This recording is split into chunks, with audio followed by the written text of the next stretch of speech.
Gracias, presidente. Las condiciones de trabajo de las y los trabajadores han sufrido un importante deterioro en los últimos 30 años, producto de las políticas económicas neoliberales. La lógica de incrementar las ganancias ha significado castigar a las y los trabajadores, deteriorar su salario, reducir prestaciones, mutilar contratos, precarizar el trabajo, pero democratizar las relaciones laborales, eso nunca. La reforma laboral de 2012 introdujo graves cambios al derecho del trabajo mexicano, la protección de la subcontratación, la contratación por horas, la restricción de salarios caídos. No obstante, existe un aspecto que introdujo dicha reforma que es digno de rescatar: la adición al artículo 3 bis, en el que se incorporó el hostigamiento laboral, entendiéndose por el ejercicio del poder en una relación de subordinación real de la víctima frente al agresor en el ámbito laboral, que se expresa en conductas verbales, físicas o en ambas. Asimismo, se incluyó el concepto de acoso sexual para comprender la forma de violencia en la que, si bien no existe subordinación, hay un ejercicio abusivo del poder que conlleva a un estado de indefensión y de riesgo para la víctima, independientemente de que se realice en uno o varios eventos. La anterior regulación no ha sido del todo efectiva, no solo por incluir el elemento de la subordinación que restringe enormemente la protección de las y los trabajadores, sino por la falta de eficacia en su sanción.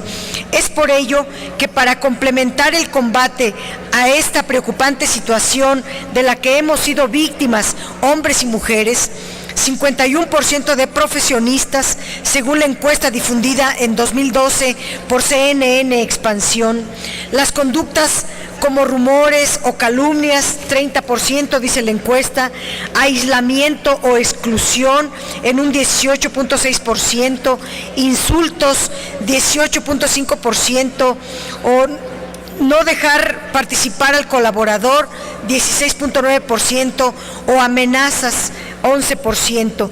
Dentro de las acciones para combatir este vergonzoso fenómeno, el 21 de octubre del año pasado se aprobó en el seno de la Comisión de Justicia una importante modificación al Código Penal Federal, en la que se incorporó el tipo de acoso laboral. El dictamen señala claramente que esta conducta tiene efectos graves sobre la salud física y mental de las víctimas. Asimismo, tiene efectos negativos sobre el rendimiento, la productividad y el desarrollo profesional. También viola el derecho de las y los trabajadores a un trabajo digno. Además, deteriora las relaciones laborales, incluso puede transgredir el principio de igualdad y dar lugar a discriminación en el lugar de trabajo. Sus consecuencias pueden llegar a repercutir en el entorno familiar de los trabajadores y las trabajadoras. De igual forma, en la discusión se tuvo en cuenta que aun cuando una gran parte de los casos de acoso laboral se dan en el ámbito regulado por los códigos penales locales, también es necesario aceptar que la Federación no puede cerrar los ojos ante este fenómeno por su ámbito de competencia, y por ello esta reforma al Código Penal Federal pretende regularlo y también servir de ejemplo para que las legislaturas locales de las entidades federativas tomen en consideración estas circunstancias y, en su caso, también promuevan las reformas correspondientes en sus respectivos códigos penales. El combate a esta conducta no solo puede darse a medias, sino que debe de irse a fondo y hacer cambios de carácter estructural para terminar con este mal. En relación al acoso sexual, de conformidad con el INEGI, en el documento Panorama de Violencia contra las Mujeres en México 2011 a nivel nacional, el 19.3% de las mujeres mayores de 15 años en edad ocupada está expuesta a humillaciones y agresiones verbales, físicas y sexuales. Ahora bien, Con base en el mismo estudio, en México el 47% de las mujeres de 15 años y más sufrió algún incidente de violencia por parte de su pareja, esposo o pareja, exesposo o expareja o novio durante su última relación.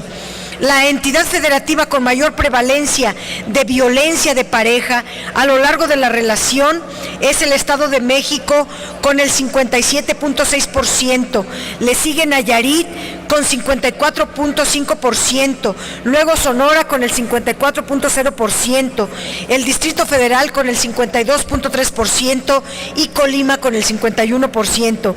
El estudio nos señala que 14 de cada 100 mujeres en México ha sido víctima de violencia física.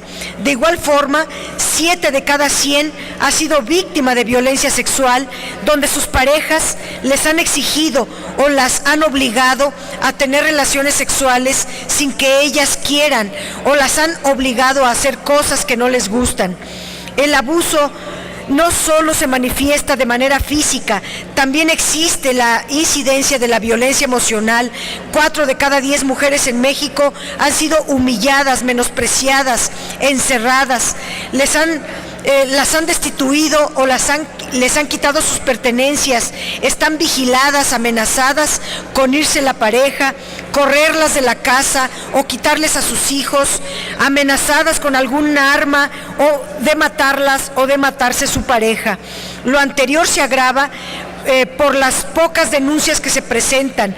En promedio, solo 2 de cada 10 mujeres que vivieron violencia en relación acudieron a la autoridad a pedir ayuda.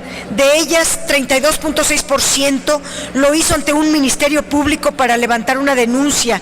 Otra proporción importante recurrió al DIF en un 32%, en menor medida a otras autoridades como son la policía, la presidencia municipal o una delegación, un 15%, o los institutos de las mujeres en un 9%.